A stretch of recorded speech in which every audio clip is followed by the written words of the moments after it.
नमस्कार दोस्तों, आज हम केमिकल सेक्टर के दो ऐसे स्मॉल कैप स्टॉक्स के बारे में बात करेंगे जिसमें इंडिया के बिग शार्क इन्वेस्टर आशीष कचोलिया जी ने भी इन्वेस्ट किया हुआ है। जो कि फर्स्ट स्टॉक में इनका इन्वेस्टेड वैल्यू 72.8 करोड़ है, जिसमें इनकी क्वांटिटी 29,24,072 शेयर्स है। और सेकंड स्टॉक में इन्वेस्टेड वैल्यू 36.3 करोड़ है, जिसमें इनकी क्वांटिटी 11,53,566 शेयर्स हैं। तो मैंने केवल इसलिए दोनों स्टॉक्स को सेलेक्ट नहीं किया है कि इसमें आशीष कचोलिया जी ने इन्वेस्ट किया है, बल्कि मैंने इसलिए भी ये दोनों स्टॉक्स को सेलेक्ट किया है क्योंकि कंपनी का बिजनेस फंडामेंटल और फाइनेंशियल्स बहुत बढ़िया है, जिससे ये स्टॉक्स लॉन्ग टर्म में आपको मल्टी बैगर रिटर्न दे सकते हैं। क्योंकि ये दोनों कंपनी के बिजनेस में ग्रोथ की अपॉर्चुनिटी बहुत ज़्यादा है, क्योंकि इंडियन केमिकल इंडस्ट्री का मार्केट साइज 9.3% CAGR से ग्रो कर रहा है, जो कि 2019 में market size 178 billion US dollar था। तो 2022 में मार्केट साइज इंक्रीज होकर 232.6 बिलियन US डॉलर हो गया है। और ऐसे ही ग्रोथ रहा तो 2025 तक 304 बिलियन US डॉलर तक मार्केट साइज हो जाएगा। तो ये मैं इसलिए बता रहा हूँ क्योंकि ये दोनों कंपनी कैश रिच कंपनी है, जिससे ये जब चाहे कैपेक्स करके अपना मार्केट प्रेजेंस बढ़ा सकते हैं। क्योंकि इनमें से एक कंपनी ने ऑलरेडी अनाउंस किया है कि वो 300 करोड़ रुपए कैपेक्स प्लान कर रहे हैं। तो मैंने स्टॉक का नाम उसके बिजनेस के बाद बताया है, क्योंकि एज ए स्मार्ट इन्वेस्टर हमें कंपनी के बिजनेस को समझने के बाद ही स्टॉक्स में इन्वेस्ट करना चाहिए, ना कि प्राइस को देख के। तो फर्स्ट स्टॉक के बारे में बात करें तो ये company auxiliaries and speciality chemicals का मैन्युफैक्चर करती है, जिसका use textile, construction, water treatment, fertiliser, leather and paint industries में किया जाता है। क्योंकि ये कंपनी सभी इंडस्ट्रीज के लिए one of the leading manufacturer है। तो इसके प्रोडक्ट्स की बात करें तो more than 470 plus products categories हैं, जो कि टेक्सटाइल सेक्टर के लिए स्पेशलिटी टेक्सटाइल केमिकल्स मैन्युफैक्चर करती है, जिसका use pre treatment, dyeing, printing and finishing process में होता है। और इसके अलावा water and oil based drilling fluid chemicals and wide range of home care जैसे detergents and sanitisers etcetera manufacture करती है। कंपनी के पास इंडियन और इंटरनेशनल मार्केट्स में मोर देन 100 डीलर्स हैं, जो कि कंपनी का प्रेजेंस 70 कंट्रीज में है। तो रेवेन्यू स्प्लिट की बात करें तो डोमेस्टिक से 73% रेवेन्यू आता है और एक्सपोर्ट से 27% रेवेन्यू आता है। कंपनी के पास 3 मैन्युफैक्चरिंग फैसिलिटीज हैं। फर्स्ट महापे, जिसकी टोटल कैपेसिटी 36,500 मेट्रिक टन है। सेकंड अंबरनाथ, जिसकी टोटल कैपेसिटी 40,000 मेट्रिक टन है।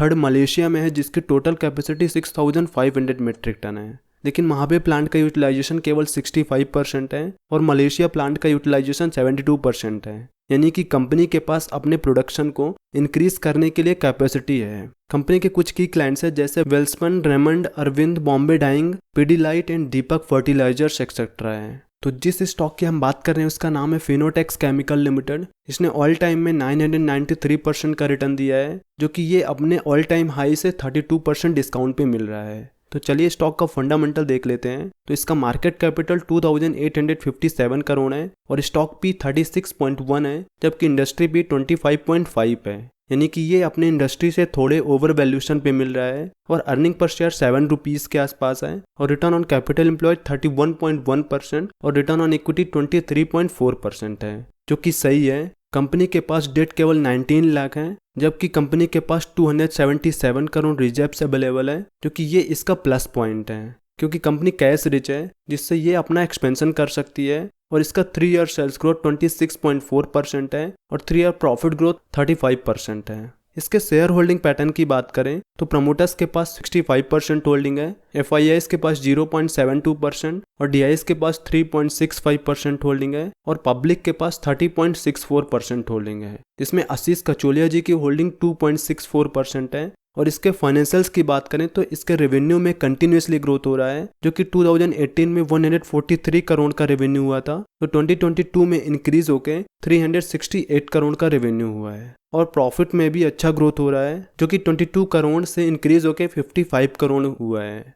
तो सेकंड स्टॉक की बात करें तो ये कंपनी केमिकल बिजनेस के अलावा फार्मास्यूटिकल्स बिजनेस में भी इन्वॉल्व है, जो कि फार्मा सेगमेंट में APIs मैन्युफैक्चर करती है और केमिकल सेगमेंट में स्पेशलिटी केमिकल्स मैन्युफैक्चर करती है। ये कंपनी आइबुप्रोफेन या पेन किलर के प्रोडक्शन में लार्जेस्ट प्लेयर है, जिसका ग्लोबली मार्केट शेयर 35% है। कंपनी को फार्मा सेगमेंट या फिर APIs से 46% रेवेन्यू आता है, जिसमें वेरियस APIs का मैन्युफैक्चर करती है, जैसे pain management, anti diabetic, anti platelet, anti cholesterol and other products हैं। और स्पेशलिटी केमिकल सेगमेंट से 54% रेवेन्यू आता है, जिसमें वेरियस स्पेशलिटी केमिकल्स मैन्युफैक्चर करती है, जैसे ethyl acetate, monochloro acetic acid, acetyl chloride and isobutyl benzene products हैं, जिनका use food processing, flexible packaging, pharmaceuticals, chemical intermediate, textile, ink and paints जैसे इंडस्ट्रीज में होता है।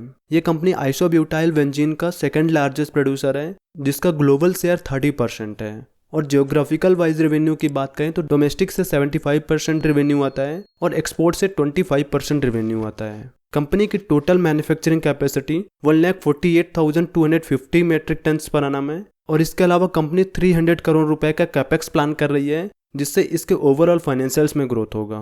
तो जिस स्टॉक की हम बात कर रहे हैं, IOL chemicals and pharmaceuticals limited, इसने ऑल टाइम में 500% का रिटर्न दिया है, जो अपने ऑल टाइम हाई से 61% डिस्काउंट पे मिल रहा है। और इसके फंडामेंटल्स की बात करें तो इसका मार्केट कैपिटल 1,841 करोड़ है और स्टॉक भी 18 है, जबकि इंडस्ट्री भी 25.9 है, यानी कि ये एक अंडर वैल्यू स्टॉक है। और अर्निंग पर शेयर 17.4 रुपीज़ है और रिटर्न ऑन कैपिटल एम्प्लॉयड 18.2% और रिटर्न ऑन इक्विटी 17.3% है। कंपनी के पास केवल 88 करोड़ डेट है, जबकि रिजर्व्स 1,381 करोड़ अवेलेबल है। कंपनी का 3 ईयर सेल्स ग्रोथ 9.02% है और 3 ईयर प्रॉफिट ग्रोथ -9.28% है और इसका डिविडेंड यील्ड 1.28% है। तो शेयर होल्डिंग पैटर्न की बात करें तो प्रमोटर्स के पास 43.69% होल्डिंग है और FIIs के पास 2.37% और DIs के पास 0.16% होल्डिंग है और पब्लिक के पास 53.78% होल्डिंग है, जिसमें आशीष कचोलिया जी की होल्डिंग 1.97% है। और इसके फाइनेंशियल्स की बात करें तो कंपनी के रेवेन्यू में कंटिन्यूसली ग्रोथ हो रहा है और प्रॉफिट में 2021 तक अच्छा ग्रोथ हुआ है, लेकिन 2022 में फार्मास्यूटिकल्स के रॉ मटेरियल कॉस्ट प्राइस बढ़ने की वजह से इसके मार्जिन्स में बुरा इम्पैक्ट पड़ा है। बाकी ये मेरा पर्सनल ओपिनियन है, इसमें आपका क्या ओपिनियन है कमेंट करके जरूर बताएं। और ये कोई रिकमेंडेशन वीडियो नहीं है, जबकि ये वीडियो केवल एजुकेशन पर्पस के लिए है। तो वीडियो अच्छी लगी हो तो लाइक कर दीजिएगा और चैनल को सब्सक्राइब कर लीजिएगा, जिससे ऐसे क्वालिटी स्टॉक्स के बारे में जानकारी आपको मिलती रहे।